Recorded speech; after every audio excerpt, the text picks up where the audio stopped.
اچھا حضرت، جو دوسرا حصہ ہمارے پروگرام کا ہوگا وہ ہوگا روحانیت کے بارے میں.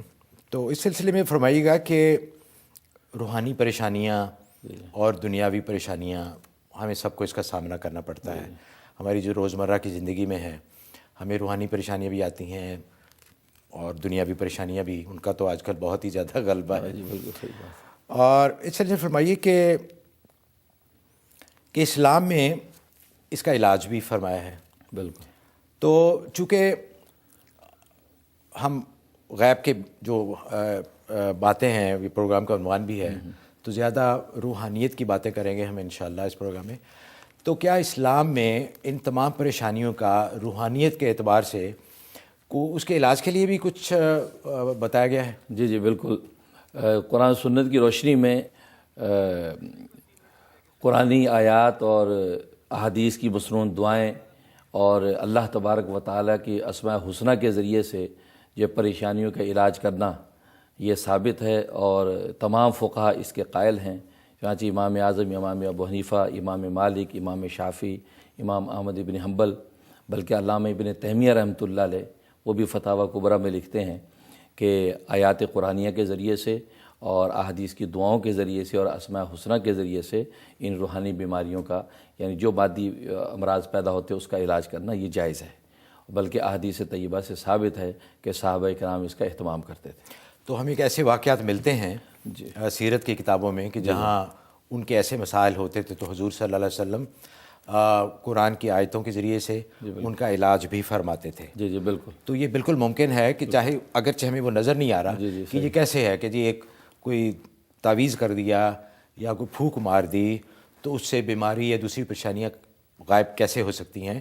یہ ذرا مشکل ہوتا ہے آج کل کی جو ہمارے نفسہ نفسی میں، اور یہ جو کہ ہر چیز کو دیکھ کے کہ اس کا کیا علاج ہے، کہ مطلب کوئی وجہ نظر نہیں آ رہی. تو یہ حدیث کی کتابوں سے بہت سارے ایسے واقعات ملتے ہیں کہ جہاں ان چیزوں کے ذریعے، ان آیات کے ذریعے، قرآن آیات کے ذریعے حضور صلی اللہ علیہ وسلم نے ان کا علاج بھی فرمایا.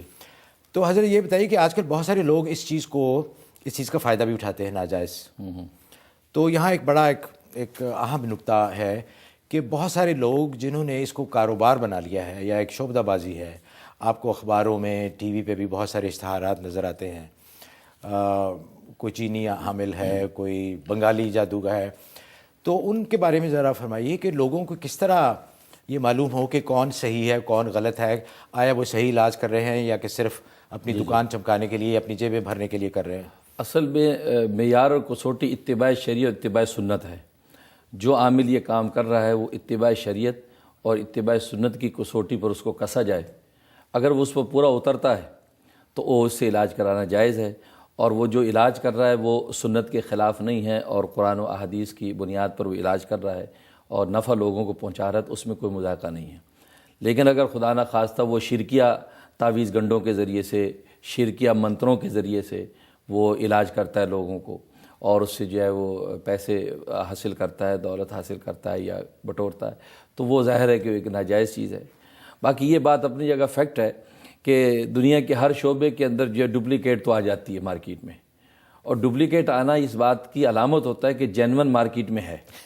ہاں تو اس لیے جینون کو تلاش کرنا چاہیے. ڈپلیکیٹ تو آئیں گی.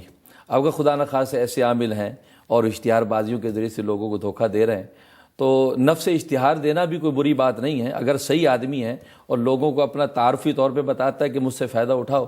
اس لیے کہ صحیح مسلم کی حدیث ہے خیر الناس انفعہم للناس، لوگوں میں بہترین شخص وہ ہے جو لوگوں کے لیے سب سے زیادہ نافع ہے.